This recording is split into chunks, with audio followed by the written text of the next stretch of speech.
Merry Christmas Eve, and welcome to a live broadcast from the Morgan Podcasting Network. My name is Rod Morgan. I will serve as the host. This is Balls and Brew, our sports show where we talk about sports much the way you do with your people when you're having a fruit brews. That's why we call it Balls and Brew. The only reason we have a show that you can watch on YouTube or listen to on whatever podcast platform you desire is because of one man and one man only. He knows what an RSS feed is. He clears up the audio. He makes the video clips. He gets us broadcasting live right now that you might be watching us on Twitch as well. He understands Twitch. He's James Thomas Jamriska. Jimmy, hello. Merry Christmas Eve. Rod, Merry Christmas to you. And do you hear jingle bells? No, you don't hear jingle bells, which is actually one of my favorite all-time Christmas songs. You hear me just dancing through the snow like Frosty the Snowman, maybe guiding Santa's sleigh like Rudolph the Red-Nosed Reindeer. Heck, I may even go on a sleigh ride. I'm so happy because I love football. Look out, James Thomas bringing the Christmas merriment. I absolutely love it. I've got myself a little bit of scotch here. We're going to spread some holiday cheer on Christmas Eve. And someone who has seen more Christmas Eves than all of us combined is our old man down there in Bloomington, Indiana. It's Chris King. Chris, hello. What is up, gentlemen? And I will say that for some people, they may have issues. It's not always the jolliest of holidays. Maybe you had a family tragedy, like maybe your grandma got ran over by a reindeer.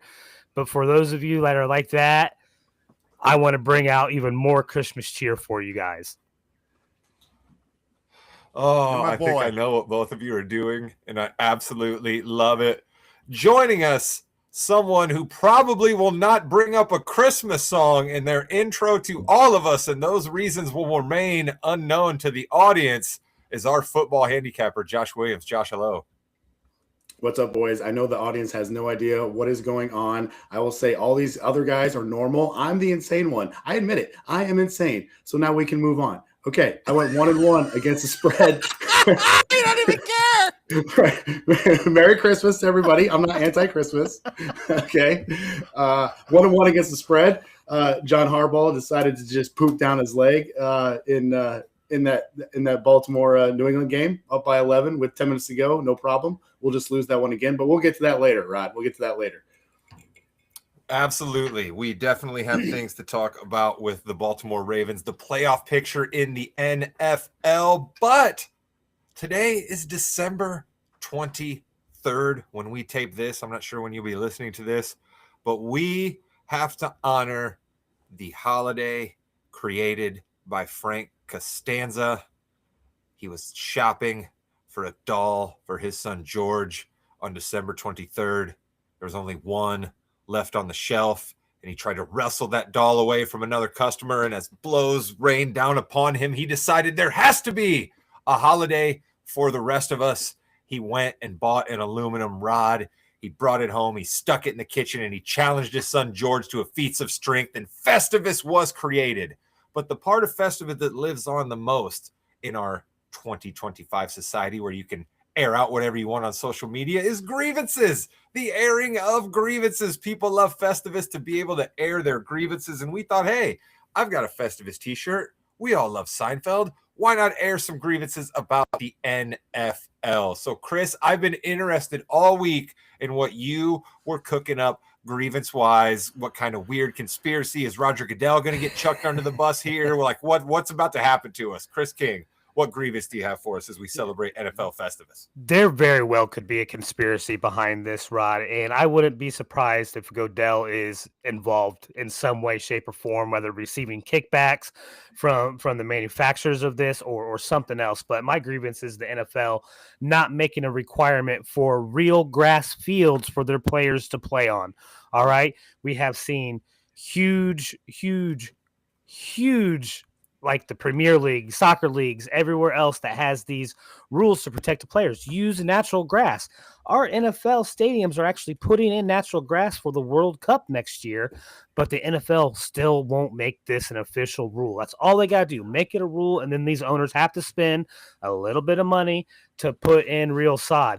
Maybe there is a kickback scheme going on between the manufacturers of this synthetic field sod that they're using now, causing all these injuries, and maybe Goodell's getting some of this kickback. I don't know what the reason for it is, but they need real grass. We're starting out hot. Kickbacks, shadowy cabal corporations, AstroTurf payments to Roger Goodell as if he doesn't make enough money already. Jimmy, you're a little more level-headed than our friend Chris here, but I love his energy to start us out. Why do you think that is? Do you think it's just simple as Goodell can't force the owners to incur the cost to change it? Is it just that simple, or is there something else at play here?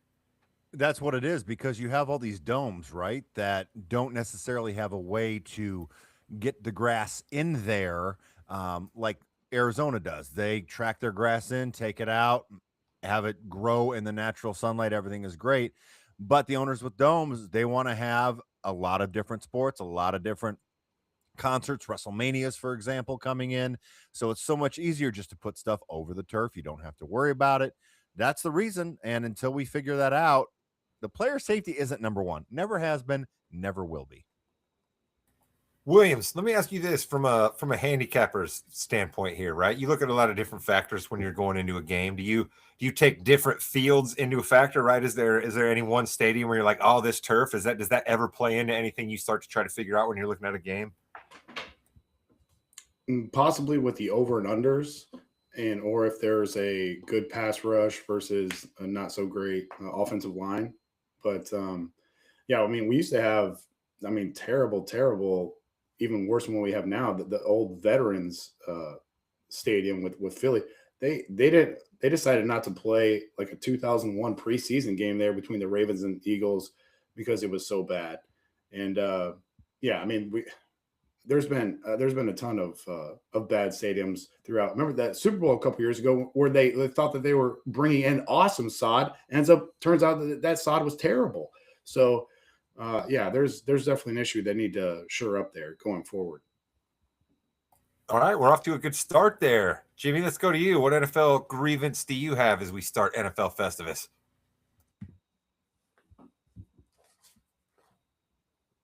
Our grievance is that you're on mute. I never put it on mute, but I had to put it on mute. Sorry.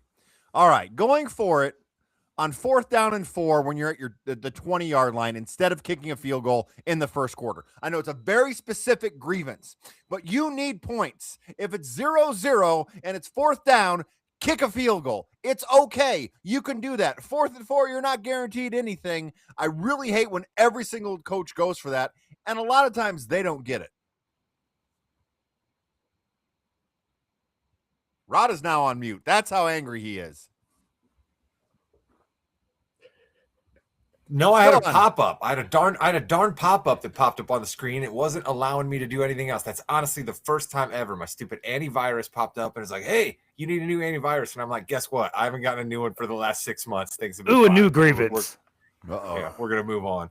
Williams, we've got don't go for it on 4th and 4 at a certain standpoint. Pretty specific grievance, but I buy it. And then we have Chris talking about AstroTurf. What do you got for us as we're starting NFL Festivus?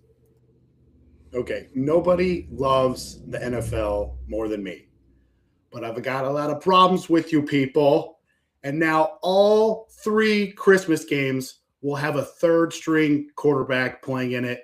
This is what you get for being greedy. The NFL and Roger Goodell, Netflix and more Netflix, and then more Amazon Prime. It's not enough that we have 3 games on Thanksgiving. Now we have to hijack Christmas. It's too much. It's too much. I don't even have kids. Christmas is for the kids. It's for family time. Washington, Josh Johnson's playing. Who's chiming in to see that awesome game? Minnesota, Max Brosmer. Who's going to be watching that? And KC, that rookie from San Diego State, Chris Oladukin to take on the Denver Broncos. Who is watching that? NFL, you put this on yourselves.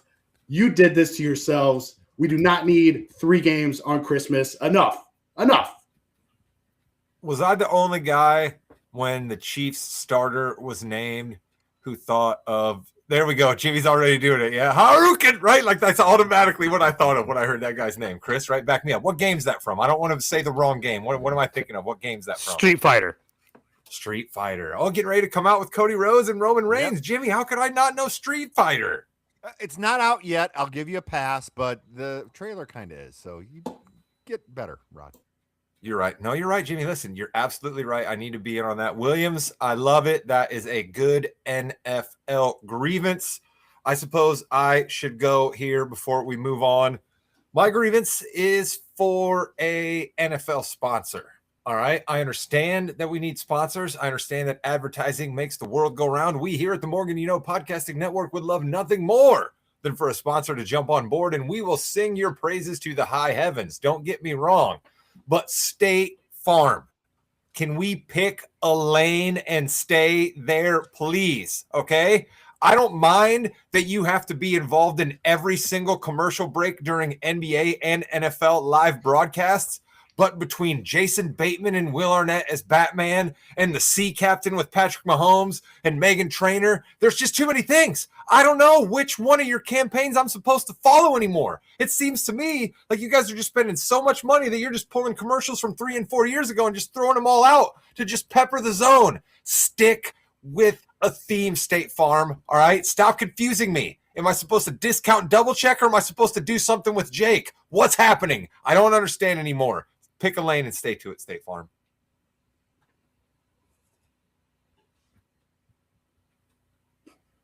Dumbfounded. All three of you dumbfounded at my grievance for State Farm. I think maybe we're just trying to reach different audiences, Rod. Hey, Rod, I got an email from State Farm. They did want to sponsor us, but they're watching now, so thanks. Appreciate that. I'm actually a fan of Bateman. Attack any of their commercials. I just said that listen, that's hurtful. I used that on a couple of podcasts ago, so I absolutely love it too. I just said, let's pick one thing and stick with it, right? Like when Duncan goes all out and gets Gronkowski and Belichick and Damon and Affleck, that's the commercial they're running, right? They're not then throwing another campaign my way. We can't focus on any one thing. State Farm, you're confusing me. If you got Jake in your commercial, that's enough. We don't need all this other jargon. Jake is the commercial. He is the star. You don't need anybody else. Okay, I get you. Listen, I can't, I can't. You used up 4th and 4, Jimmy. Where was I supposed to go? All right, I had to go to State Farm. You know what I mean? The board, there was already things taken off the board here. You're telling me that doesn't tick you off when people don't go for field goals when they should. I hate field goal kickers, so I'm all for going for it all the time, man. Go for it when it's 4th and 13 at your own 27. All right, I mean, like that's when Chris and I were playing. When Chris and I were playing Madden with Leon back at the Petty House, nobody was ever punting it, or or kicking field goals, right, Chris? Why not? Oh, Leon would be worst. I'm sorry, Ed, I got to throw you under the bus. It would be something crazy like 4th and 35, and he'd be on his own 5.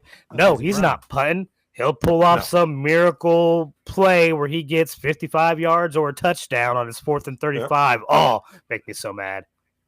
Exactly. Listen, you never know. That's what football has taught us. You never know. Chris, your final NFL grievance as we celebrate NFL Festivus.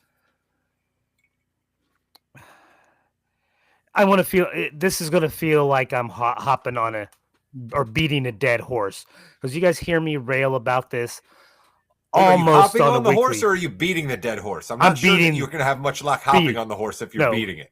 I'm beating the dead horse, right? And this goes back to tanking. All right. Of course it does. Right. That's my biggest grievance. And this is going to be my biggest grievance with every major professional league out there. All right. Do something better to eliminate tanking in your leagues. It does not help your fan bases. It does not help the overall strength of the league. Do something, whether it's relegation or something else. We got to do something. Who's tanking in the NFL? The Saints? The Saints? The Raiders? The Saints have won like 3 in a row. The Raiders almost won. Ashton Genty had like 500 yards rushing. Look at the way those rosters the Raiders were almost constructed won. and tell me that they were built to try to win this year. They were not. But they The Raiders almost won is something that Raiders fans have been saying for a long time, and they just never Yeah. quite get there. Also, I'm not entirely sure that Pete Carroll was 100% salient when he was coaching the Raiders this year, so we got to give them a pass for one more year.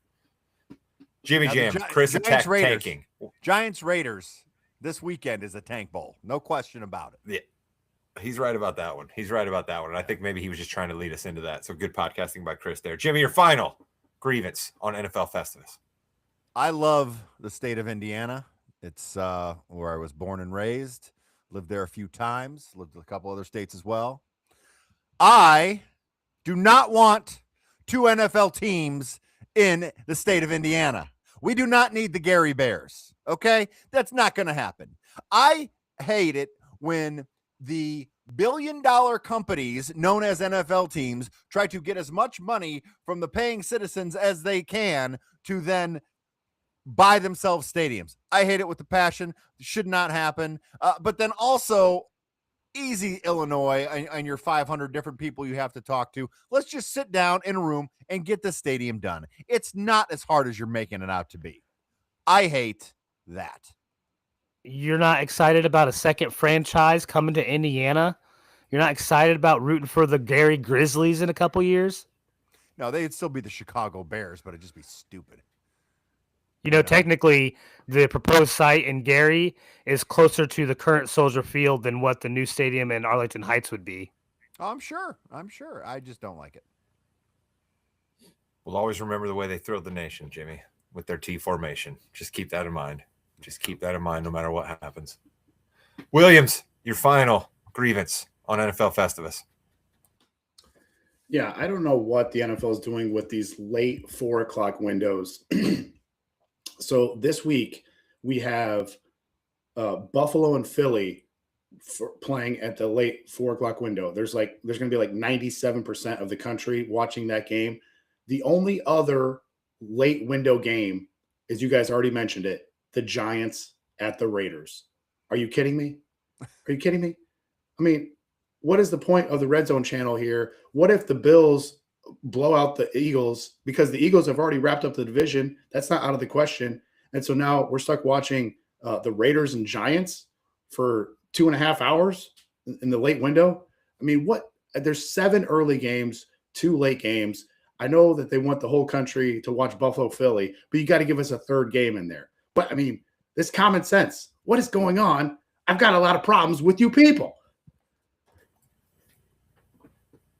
Frank Costanza would be proud. I'm going to play a grievance off of actually that grievance right there, Mr. Williams. I was sort of intending to do this anyway, but you led me right into it perfectly. I have a grievance against any NFL podcaster and any NFL fan that complains about a nationally broadcast game. I'm sorry. As an NBA fan, I am not going to cry for you getting 23 million people to watch whatever crap game you guys are talking about. The only way you're going to get the NFL to give you a decent 4:00 window or figure out a way to flex schedule and give you decent primetime standalone games is if you all cut off from the teat and stop suckling at whatever game they give you. But you're not going to be able to do it. So the NFL is going to keep serving you up crap because they know that you will buy it. So they're going to say to themselves, why are we going to give them the primetime great game? They're going to all get up early at 9:30 anyway and watch the stupid Jags play the Vikings. So, of course, the NFL will serve you up crap games because all you NFL podcasters and hardcore NFL fans out there that want to complain about the product are just going to bend over like Kevin Bacon in Animal House and say, thank you, sir, may I have another? So as an NBA fan who would kill for 25 million people to watch a game, spare me with the NFL is serving us up bad game garbage. That's my grievance. Chris, you know Rod was going to throw something in there about the NBA. I'm surprised the word Celtics wasn't mentioned at all. Right. I gotta say though, fantasy and the prop betting circles has probably really made those types of games though still watchable and still get the numbers you're talking about, Rod. You know, without fantasy, would you care about watching the Giants or the Raiders or the Browns or the Saints? No, probably not. I'm a mother shucker. You're a mother shucker. we're all mother shuckers. All right, Chris, everybody loves watching the Saints. Okay. All right. NFL Festivus was an awful lot of fun. I have got half of my scotch left, so we still have some salient points that can be made from me. But now is the time where I step back and I allow these gentlemen to do what they normally do every week. Jimmy will give you a face and a heel. Williams will yell at a coach, a front office member. You never know with Williams and Are You Serious? He pulls out of left field sometimes. And Chris has two, count them, two different people he needs to induct into the Leatherhead Society. Is it a society, Chris, or is it a team? Have we decided? It's a society, Rod. It's an society to be a member of. And since you already brought it up, I'm going to jump right into it, right? Last week was going to be Roquan Smith from Baltimore. 14 tackles in that game against the Bengals, dominated the Bengals, made the Bengals' high-powered offense look like nothing, gave them a goose egg. Roquan Smith, Leatherhead. All right. Now, this week's a little bit different, Rod, because a society needs a leader. All right.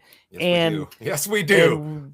We haven't had a leader. We've had a lot of members already this year, but we really need a leader. So it's going to be Mike McDonald for the cojones that he had for calling not one, not two, but 3 2-point conversions in a row, including the one in overtime to win the game. Massive cojones, the type of leader and coach we need in the Leatherhead Society. Look out, Mike McDonald. Yeah, you know what? I got to give it up to him, too, in that game versus the Colts. When he was calling timeouts when the Colts were getting ready to score, I was like, what's he doing? And then it turns out he was an absolute masterful play of genius there because he knew that he weren't going to be able to stop him, get it back.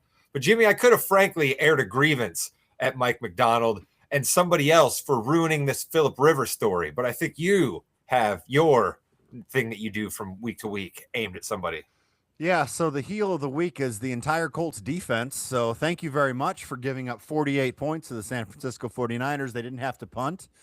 We were lucky that we got that interception. We were lucky that they kicked, I think, 1 field goal, maybe 2 field goals, not really sure. Since the first play of the game after the Colts and Phillip Rivers, who has done an amazing job. And you know all those quarterbacks that Williams talked about earlier who were playing on Christmas?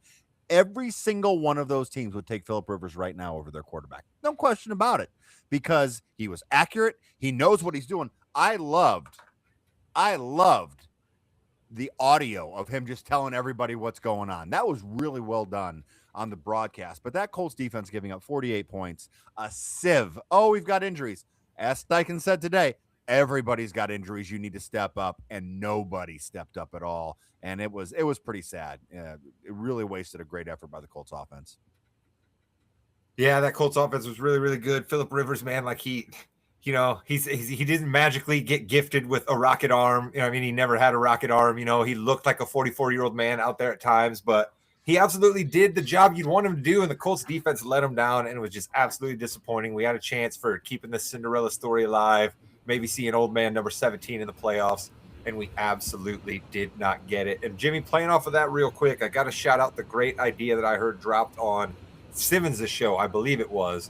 Every year we should have like 4 quarterbacks that are just not allowed to sign to a team, right? We should have Jameis, right? My guy should be sitting out every year. Yep.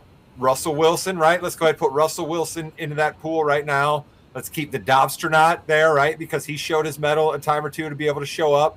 And after my guy Gardner comes back from his ACL, let's keep him there, right? And these guys are just kind of like your 4 all-time QBs. And if you need somebody for a week, Jimmy, you pull one of them into like a 10-day contract in the NBA style. Wouldn't this be better than seeing these guys that are getting trucked out?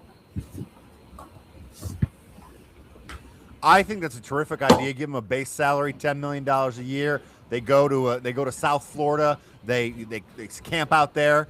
They're getting ready. They're working together. You know, put some of those receivers that might need to be signed off the street too down there.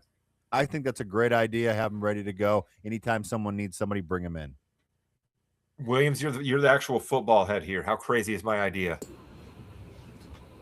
I love it. The NFL would probably never go for it because you're not learning that particular offensive system. But as we've seen, like how many times does the old vet come in and just pick up this system like it's nothing, while these rookie quarterbacks, it takes them the whole year to figure out what the hell's going on. So I love that idea. Unfortunately, Rod, it probably will never happen. Thanks.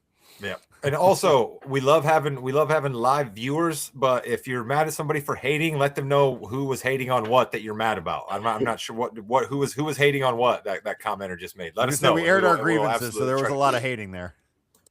Yeah, we will absolutely defend ourselves, but hating that's just a blanket statement. That could have been any number of us for any number of things. Jimmy, if there's a heel, there's got to be a face. So who's on the other side? Well, first of all, the griever was definitely Chris on that one. We know he was the one hating the most there. Got to give it to him. Trevor Lawrence does it again. 22 of 36, 279 yards, 3 touchdowns. The Jags are on fire. Unfortunately, that's where our Colts live and breathe as well. They're going to play the Jags this week. Trevor Lawrence has been amazing over the past 3-4 weeks, and especially in fantasy football, but that's a different story.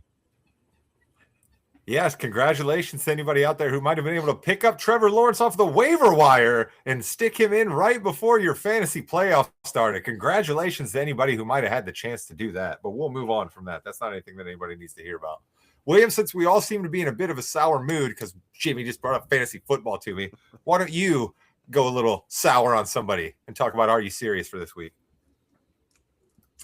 Yeah, this guy put a hit on my 35-1 preseason future where I had the Denver Broncos to win the most regular season games. It's still alive, but it would have been very helpful for the Baltimore Ravens to defeat the New England Patriots this last weekend. But no, Are You Serious? John Harbaugh, let me give you some stats here. Since 2020, 10 home losses when leading by 9 points or more for John Harbaugh. No other team has more than 6 in that span. You're up by 11 with 10 minutes to go, and Henry is on the bench again. 0 touches for him in the last 12 minutes. If you want to throw Todd Monken in here too, that's fine because they totally screwed up the whole playoff game a few years ago by not running the ball. And prime time at home, okay, John Harbaugh was 22-3 coming into this year. He's 0-3 this year. His home record this year is 3-6, blown leads after blown leads.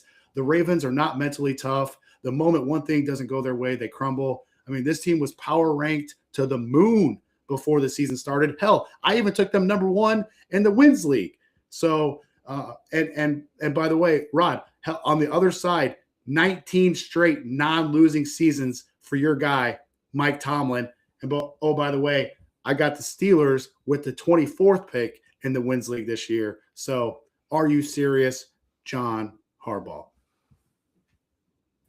Yeah, we've been hearing a lot more. Are you serious, John Harbaugh? Jimmy, we talked a few weeks back that the Ravens Steelers was a bowl to see who might be coaching another team. Mike Tomlin, just as Williams just intimated, did what Mike Tomlin always does. Could this be it for Harbaugh in Baltimore? I think it might be, Rod. This is just kind of the same thing over and over and over again. You have Lamar Jackson going down again. You have the Derrick Henry, which still boggles my mind. Yes, he fumbled again, but again, he had a great day otherwise. So I think this might be it for John Harbaugh for sure. There we go. All right. We normally talk about the Colts, Bears, and Cowboys. Cowboys are out of the playoffs, so we're not going to spend too much time on them. But, Jimmy, we got to talk about the Bears. I mean, what a game that Saturday night game versus the Packers were. Your Bears have clinched a playoff spot. I guess the division is still a little bit up in the air, but, man, that was some fortitude out of your Bears. Caleb Williams, man, he can give it, and then he can take it away at times. But, boy, can he give it when he really needs to. Ice in his veins, just puts the hands back in the pockets when he's done throwing the game-winning interception. We have been doing this show for a very long time, Rod. I like 7 years now. It's been a very long time. We have only had the opportunity twice in that time to be very happy after a Packers game, and I am extremely happy. And I want to say one thing to those Packers fans. You need to learn how to lose sometimes, because I got a lot of Packers fans in my life, okay? And they're all whining. They're all crying. Oh, they're trying to hurt our quarterback. Oh, the refs were bad. Welcome. Let me tell you, as Bears fans, it gets really easy to get used to that kind of stuff. Oh, we blew that game. They shouldn't have won. No kidding, we shouldn't have won. But we did, and we never do that. And that has been a very special season. It's awesome. I don't care how many comebacks we've had in the last 2 minutes. We've done it. It's been great. I'm so excited, Rod. Let's go, Jimmy. I've been wanting that out of you or Williams for years, and we finally got the chance because the Bears have clinched the playoffs. Williams, are you as happy as Jimmy, or are you still measured up there? You can't be. You got to be fired up. Oh, it was an unbelievable win. I think we had a 3% chance to win with 2 minutes to go, and the Bears had lost 20 straight while trailing to the pack by 10 points at any point in any game. They trailed by 10 points in the fourth quarter in that one and came back to win. Listen, Jimmy said it. Green Bay has broken our hearts for the last 30 years. We owed them one, okay? We owed them one. I get that the Green Bay fans are mad. I get it. And should they have probably won that game? Sure. They probably should have won that game. But for the first time since 1998, the Bears have covered consecutive home games versus the Packers. Can you believe that? I mean, it's unbelievable. This does not happen to the Bears. Hopefully they can keep it going. Once Seattle beat the Rams, Ben Johnson for Coach of the Year moved out to 14-1. So I took a little nibble on that, and hopefully the Bears can get the win against San Francisco this weekend. That's going to be a really tough game. But I think whoever wins that game might be in the driver's seat for Coach of the Year. Although Vrabel might have something to say about that too. There's like 5 coaches that are in the running for Coach of the Year. But getting back to the Bears, what a season this has been. It's been fantastic to watch this team grow, and that pass from Caleb to DJ Moore after DJ Moore got slammed in the first quarter, a guy going through the middle didn't think he was going to come back after that. For have DJ Moore to score the winning touchdown there in overtime was awesome. Yeah, it was pretty good stuff. Williams, you're not going to pat yourself on the back, so I'm going to do it for you. You basically called this while Ben Johnson was offensive coordinator for the Lions. You were pining and hoping that he could take the Bears over. You told everybody when he took the Bears over that it would modernize the offense and that the Bears would be a team that you would want to root for. And look at what we have. Chris, as I mentioned, your Cowboys are not in the playoffs, but I have a question for you, and you're the only man that can answer this for me. Spent a lot of years loving Baker Mayfield. But I got to admit, I kind of am into this Carolina Panthers thing. Am I allowed to now want the Carolina Panthers to make the playoffs, this scrappy Panthers team that has 0 players that you would want other than Tedero and McMillan? How do we handle this, Chris? They got Uncle Rico playing for them. How can you not root for Carolina? Right? And I love it. I shouldn't like Uncle Rico because he left Dallas. We let him go, right? But hey, you gotta like a plucky team out of the NFC South, right? We see a weird, different thing happen just about every year down there. Baker being the most recent up until this year, and now you got this Carolina team that's turning things around, making things a little bit crazy. They can still lose to the Saints, but they can still make the playoffs, Rod. It's wild. You know, winning despite of that crazy owner they got, David Tepper. Congratulations to all the Carolina fans out there. Speaking of teams that aren't usually sniffing the playoffs, that is definitely the Arizona Cardinals. And unfortunately, this year, that's the Cincinnati Bengals. But Williams still has a couple of angles, a couple of plays for you to hopefully win some coin on this one. So, Williams, what do you got? Yeah, before we get to that, just one quick note on the Panthers this year. All eight of the Panthers wins have come as underdogs, and they are now 7-0 against the spread after a straight up loss. So that's kind of a wild stat. That's like a Tomlin kind of bounce back level right there. Should we be looking at Canales as our new Tomlin in the future? Possibly, yeah. Yeah, I mean, okay, so I have not had success giving out picks on Tuesday nights. This is common knowledge, okay? So we're gonna change up the mo here. We're gonna go with our first over of the year, and that's in the Zona Cincinnati game. You guys like a lot of points, right? Over 53.5. That's across the board. This just feels like defense optional to me. I mean, and you guys say, what are you doing taking a West Coast team playing in the cold? But get this, I checked the weather. 58 degrees is the projected weather in Cincinnati on Sunday. We've seen Jacoby Brissett just straight out chuck the ball 40, 50 times here. And oh, by the way, the Cincinnati Bengals have one of the worst tight end defenses in DVOA history. Have you heard of a guy named Tmyk? Let's get him 15 targets in this game. I think Cincinnati has kind of found their mojo from Joe Burrow's press conference 2 weeks ago. They go down to Miami. The weather is great down there. They put up 45. Now they come back to Cincinnati, play this atrocious Arizona team that's playing out the string here. I think these two offenses want to put on a show. Why not? You guys called it. Fantasy rules everything in week 17 when these games don't matter between two teams that are eliminated. Let's have some fun here. Let's try to change the narrative, Jimmy and Rod and Chris. Let's go over 53.5 with Zona and Cincy. Defense Sounds good optional to is a me. great way to describe that game. Yes. I don't think they'll be playing hurt. much. Yeah, don't get hurt. Everybody will be like, let's try not to get hurt here. We're just finishing out the string. Let's look like a Pro Bowl at times out there.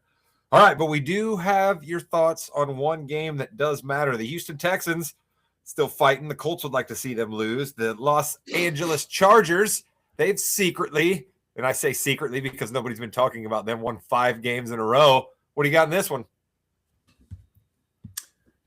Yeah, to the dismay of you, the Colts fans, I'm going to take the Texans plus 2.5 on DK, minus 115. It's down to -2 and minus 1.5 in some other spots. And the handicap here is not that sophisticated. Let's think about this. Let's think about who the Chargers have out in this game. 2 of their best tackles, or 2 of the best offensive linemen are tackles. They are both out, obviously. They've been out for the last couple of weeks. And who do the Texans have pressuring the quarterback? Will Anderson and Danielle Hunter, 2 of the best edge rushers in the league. Woody Marks should also be back. And since 2004, check this out, road teams on Saturdays are 68 and 46 against the spread. That's 60%. And Stroud is actually 59% against the spread as a dog in his career. D'Amico Ryans 16% ROI as a money line dog in his career. And before the Dallas game, the Chargers were bottom 5 offense by DVOA in the 6 games leading up to that Cowboys game, believe it or not. And one more betting trend here. Since 2010, teams that won by 17 or more as underdogs of 7 or less the previous week, so the Chargers fit that criteria, are only 68, 121, and 3 against the spread the following game. That's 36%. Give me the Houston Texans plus 2.5 on Saturday. I don't like that number at all. Chris, who's the Houston Texans?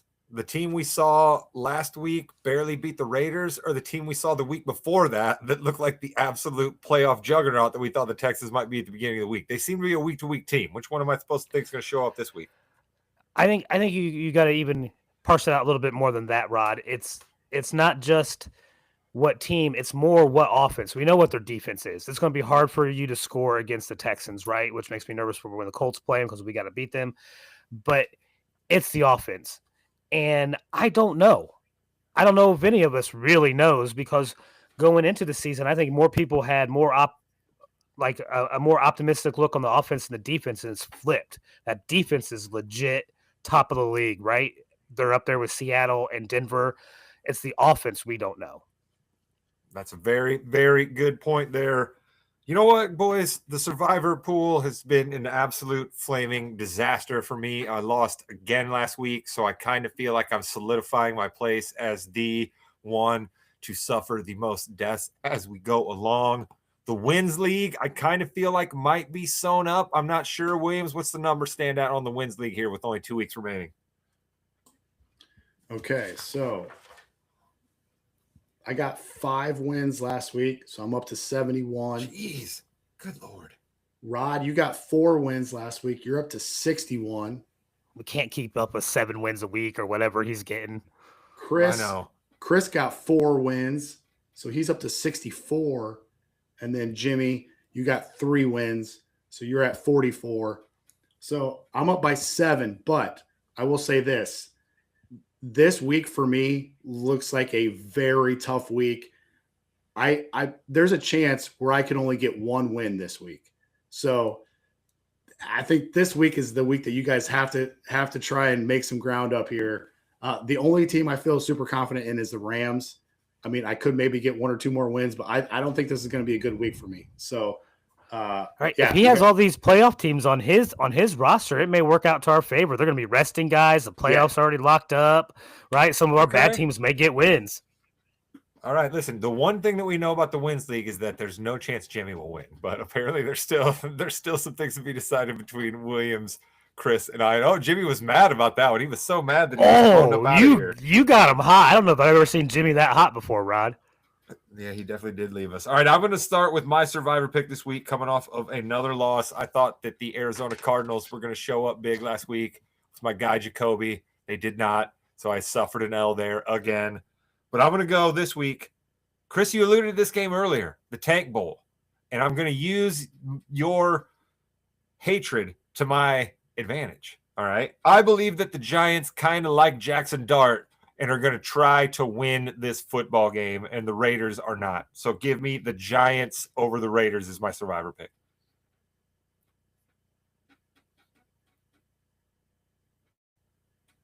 Chris, you ready for your survivor pick this week? I was, but now I can't determine if I had picked them before or not because I don't have that in there. What's the team I know I haven't picked yet? I don't believe I have picked. I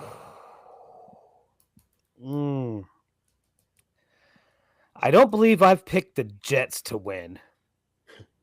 Oh, yeah, you have. You actually have. I did? Oh, wow. Okay. You actually got it right. What were you thinking? Look at you. Look at you. Then I got to go Dolphins over Bucks. I'm going to take the Dolphins over the Bucks. Give me Miami. Man, that Fins team looked like they had checked out last week, Chris. I love you. I love that pick, though. That's cojones, as you referred to earlier from your guy, Mike McDonald. That's cojones right there after seeming like the Dolphins are on a Cancun mission. All right, Williams, what do you got for us survivor-wise? Where do we stand, by the way? I know I got the most deaths. Who's got the least amount of deaths? Yeah, so you are 9-7. Jimmy was 11-5. Chris was 11-4. We didn't get a pick from him last week, and then I'm 10-6. Oh, yeah. Okay, see, we're pretty close on Survivor. That was one thing we've all had a tough time with Survivor at different points throughout the year. So what do you got for us here, Williams? You said this week is the last week your Wins League might win. So does that mean it's been difficult for you to get a Survivor team here? No, I think this week is pretty easy. I'm going to go with the Denver Broncos here, playing against the Kansas City Chiefs, third string quarterback. I think they're like 13-point favorites. So give me the Broncos. Broncos. Love it.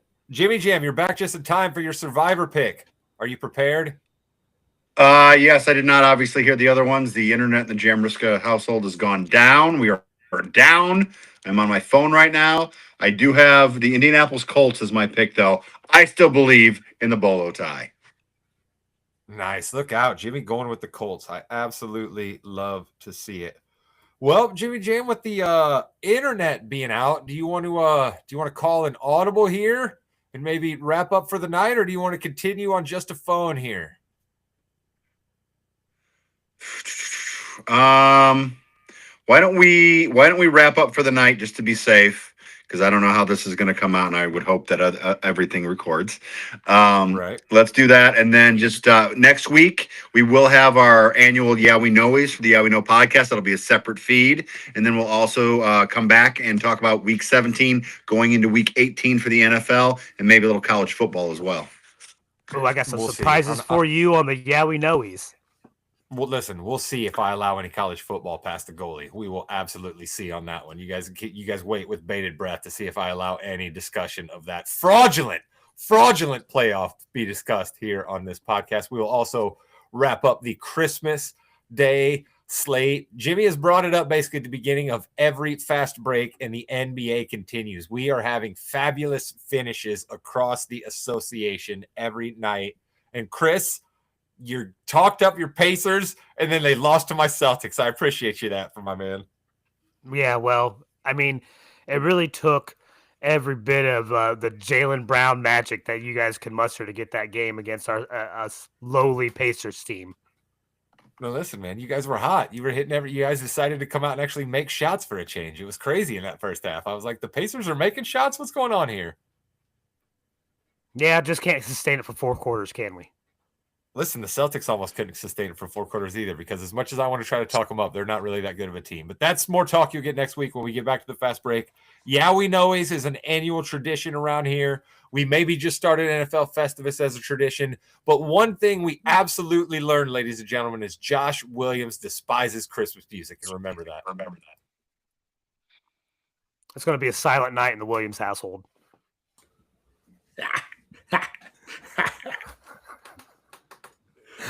Like, comment, and subscribe. Goodbye, Internet. Go Bears. All right, everyone, we're still live. Don't know if I can stop the recording. We're just going to figure out what's going to go on. So, so let's just all leave let's just all leave. All right. Good luck. Hopefully, a little bit of hopefully something behind the happens. scenes live action. Yeah, well, I'm gonna leave mine up and going because I'm still at 40%. So Okay. All right. Well, good luck. And we'll do. Everybody mute your camera and mute your mic, so then there's nothing on the feed. That's the smartest thing to do here. And Merry Christmas, everyone.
Hey, everybody. We're back on. Now we're off.